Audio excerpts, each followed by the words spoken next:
So hey, what's up guys, Omar here for TechLekh, and today in this video I've got a new phone from a new brand in Nepal. It's Honor and we've got the Honor 8X. So Honor recently landed in Nepal with Honor 8X and the Honor Play, and both of these phones cry out what Honor stands for. Good phone for good price. So without any further ado, let's see if the Honor 8X can really deliver what it stands for. The first thing that I noticed when I first unboxed this phone was that it looked too good for its price. The two-tone glass back looks simple, but still, it looks very attractive, and I like how it subtly splits the camera and the Honor logo from the rest of the glass back.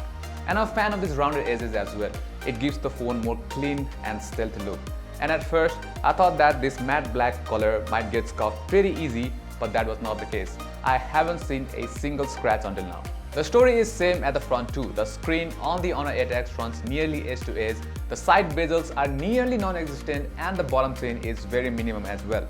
But there is a notch at the top. However, the notch is very small and does not interfere with the experience of you using the phone. So nothing about the looks of the Honor 8X will tell you that this phone cost only Rs 32,000. But it does not only look good, but it is very easy to hold in your hands, and the fingerprint sensor is very easy to reach as well. So I have to say that Honor has really nailed the design of the Honor 8X. Now let's talk about one of the most important parts of the phone, the display.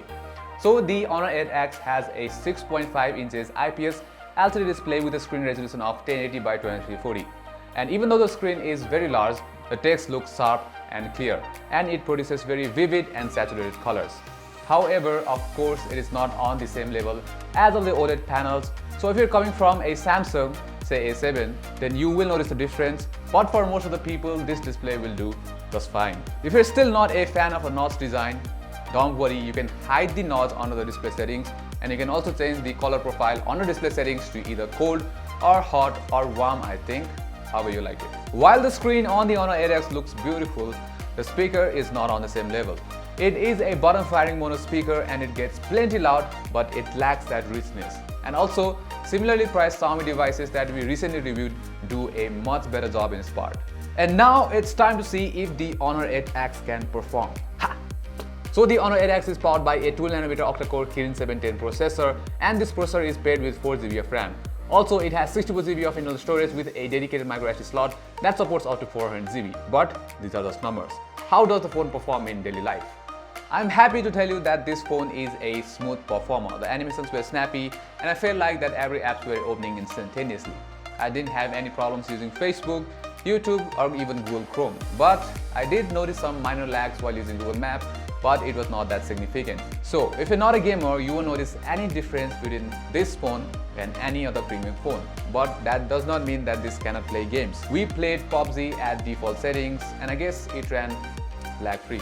So this phone can handle the heaviest of the games until and unless you're not playing at the highest of settings. Now let's talk about the camera of the Honor 8X. It has a dual camera setup at the back, and one of those lenses is a 20MP primary shooter with f1.8 aperture, and the another is a 2MP depth sensor. The photos that this setup captures look saturated, and that's not a surprise because it's a phone from a sister company of Huawei who is known to do that. Here in this photo of a flower, you can see how saturated the sky blue color of the walls look, and same is the case here with the orange wall in this picture. So this may appeal to some people, but if you want the perfect natural looking photo, the Honor 8X is definitely not for you. But you can slightly adjust this issue by turning off the AI feature of the camera. Now, another thing that I noticed is that the photos lack shadows and may look too bright sometimes. Other than these, I didn't have any complaints with this camera setup. It does a pretty decent job at portrait photos. The edge detection on the rear cameras is nice, and the blur amount is good as well. Better yet, the camera is lightning fast to capture any shot. And also you get tons of other features like slow-mo, panorama, and other features similar to the Huawei phones. And on the front, it has a single 16MP camera with an f2.0 aperture. And it does a very good job at capturing selfies in broad daylight. But I can't say the same about it at night times.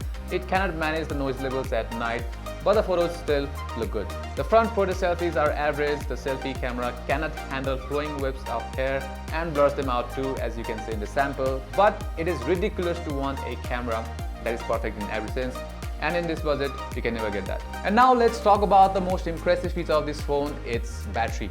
The 3750 mAh battery on the Honor 8X might not seem as impressive because in this day and age you can get 4000 mAh, 5000 mAh or even more battery, but I doubt most of those phones will have the same battery life as that of the Honor 8X. If you're a light user, then you can push it to 2 days or even more, but for me it was a 1.5 days. But the battery charging time on the Honor 8X is not as impressive as the battery life. The 3750 mAh battery takes more than 1.5 hours to get from 0 to 100. So you can see that the battery life is impressive, but the battery charging time is not that impressive. It is bad. So before we wrap up this review, I wanted to talk a little about the software on this device. The Honor 8X ships with Android 8.1 Oreo with EMUI 8.2 skin on top, and this is the same skin found on the Huawei devices. So if you have used Huawei devices in the past, you will feel right at home here. The UI is not that hard to figure out, but it comes preloaded with bloatware out of the box. This takes up unnecessary space in your storage, so you should definitely uninstall any apps that you won't use when you first get this phone. And now, after putting the Honor 8X through its paces, it's finally time for the verdict. I absolutely like the design and the build quality of this device. The screen is also fantastic and the performance is also good enough for most of the people out there. The only downsides I can really point out are the speakers, the bloatwares and the horrendous charging time. So if you can live with these issues, the Honor 8X is a good phone for the price that it demands. So that's it for this video, guys. Hope you guys liked it, and like as always, like if you liked it, and also subscribe to our channel for further contents like this, and also hit that bell icon to get notifications. Until next time, namaste.